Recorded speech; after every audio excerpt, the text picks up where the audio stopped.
સંસ્કારી નગરી વડોદરામાં જિલ્લા કક્ષાએ ગૌરવભેર ઉજવાયો 80મો સ્વાતંત્ર્ય દિવસ। વડોદરા શહેરમાં માંજલપુર સ્પોર્ટ્સ કોમ્પ્લેક્સ ખાતે દેશના 80મા સ્વાતંત્ર્ય દિવસની જિલ્લા કક્ષાની ભવ્ય અને ગૌરવપૂર્ણ ઉજવણી કરવામાં આવી હતી। આ પ્રસંગે ગુજરાતના નાયબ મુખ્યમંત્રી હર્ષભાઈ સંઘવીએ રાષ્ટ્રધ્વજ ફરકાવીને તિરંગાને સલામી આપી હતી અને ઉપસ્થિત સૌએ સ્વાતંત્ર્ય પર્વની શુભેચ્છાઓ પાઠવી હતી। ધ્વજવંદન બાદ નાયબ મુખ્યમંત્રીએ પરેડનું નિરીક્ષણ કરી ખુલ્લી જીપમાં સવાર થઈ ઉપસ્થિત નાગરિકોનું અભિવાદન ઝીલ્યું હતું। કાર્યક્રમ દરમિયાન વિવિધ સુરક્ષા દળો દ્વારા આકર્ષક પરેડ રજૂ કરવામાં આવી હતી તેમજ સાંસ્કૃતિક કાર્યક્રમો દ્વારા દેશભક્તિનો સંદેશ આપવામાં આવ્યો હતો। પોતાના સંબોધનમાં નાયબ મુખ્યમંત્રી હર્ષભાઈ સંઘવીએ જણાવ્યું હતું કે વડાપ્રધાન નરેન્દ્ર મોદીની દીર્ઘદ્રષ્ટિ અને રાજ્ય સરકારના જળ સંચય અભિયાનના કારણે ગુજરાતમાં પાણીની સમસ્યાનો નોંધપાત્ર ઉકેલ આવ્યો છે અને વિકાસના અનેક ક્ષેત્રોમાં રાજ્ય સતત આગળ વધી રહ્યું છે। આ પ્રસંગે વડોદરા જિલ્લામાં વિવિધ ક્ષેત્રોમાં વિશિષ્ટ કામગીરી કરનાર કુલ 56 કર્મચારીઓ, ખેલાડીઓ અને નાગરિકોને પ્રશંસિત પત્ર આપી સન્માનિત કરવામાં આવ્યા હતા। કાર્યક્રમના અંતે એક પેડ માં કે નામ 2.0 અભિયાન અંતર્ગત નાયબ મુખ્યમંત્રી સહિત ઉપસ્થિત મહાનુભાવોએ વૃક્ષારોપણ કરી પર્યાવરણ સંરક્ષણનો સંદેશ આપ્યો હતો। આ સમારોહમાં દંડક બાલકૃષ્ણભાઈ શુક્લ, સાંસદ ડોક્ટર હેમાંગ જોશી, ધારાસભ્ય કેયુરભાઈ રોકડિયા, ચૈતન્યભાઈ દેસાઈ અને સતીશભાઈ પટેલ, અગ્રણી જયપ્રકાશ સોની, ડોક્ટર વિજય શાહ, સંયુક્ત પોલીસ કમિશનર નિલેશ ઝાંઝડિયા, નાયબ પોલીસ કમિશનર અભિષેક ગુપ્તા સહિત વિવિધ વિભાગોના અધિકારીઓ, જનપ્રતિનિધિઓ અને મોટી સંખ્યામાં નાગરિકો ઉપસ્થિત રહ્યા હતા। આઝાદીના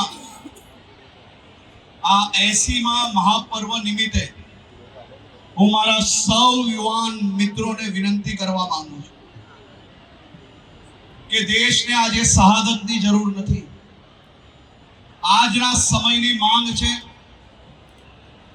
કે આપણે સૌ સાથે મળીને કોઈ भी પ્રકારની જાતિ પાતિ નહીં, કોઈ भी પ્રકારના વાદ વિવાદો નહીં, ફક્ત ગુજરાતી તરીકે, ભારતીય તરીકે આપણે સૌ સાથે મળીને આપણા ગામની, જિલ્લાની, શહેરની, રાજ્યની, દેશની પ્રગતિમાં આપણે સૌ લોકો સહયોગી થઈએ।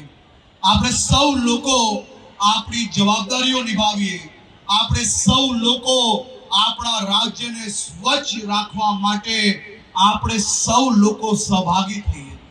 આપણે સ્કૂલ કોલેજોમાં ભણતર લઈએ છીએ, ડિગ્રીઓ પ્રાપ્ત કરીએ છીએ, પરંતુ જો આપણે સૌ લોકો સ્વચ્છતા કર્મચારીઓનું કામ ઓછું ના કરી શકીએ, સ્વચ્છતા કર્મચારીઓને મદદ ના કરી શકીએ, સ્વચ્છતા કર્મચારીઓનું જો કામ વધારીએ તો આપણી એ ડિગ્રી કોઈ કામની નથી।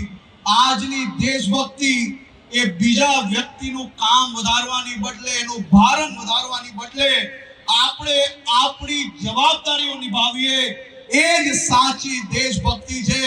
રોડ રસ્તાને સાફ રાખીએ, આપણી પોતાની જવાબદારી નિભાવીએ, આપણા રાજ્યને આ દેશનું સૌથી સ્વચ્છ રાજ્ય બનાવીએ, તેવી જ આપ સૌને હું શુભકામનાઓ આપું છું। મારા યુવાન સાથીઓ, તમે જ્યાં બેઠા છે, તિરંગો જોરથી આપણે સૌ લોકો હવામાં લહેરાવીએ, ગગનચુંબી તિરંગાને ઉપર લહેરાવીએ અને એક સંકલ્પ લઈએ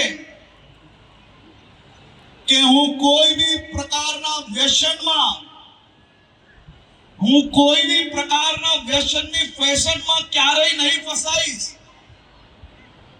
હું મારા મિત્ર, મારા પરિચિતોને ક્યારેય જો ડ્રગ્સની લપેટમાં આવ્યા હશે તો એને બહાર લાવવા માટે સૌથી પહેલા એના પરિવારને જાણકારી આપીશ અને પછી જો ના સુધરે તો પોલીસ સ્ટેશન તક જઈને भी હું મારા મિત્રને બચાવવાની પ્રયત્ન કરીશ।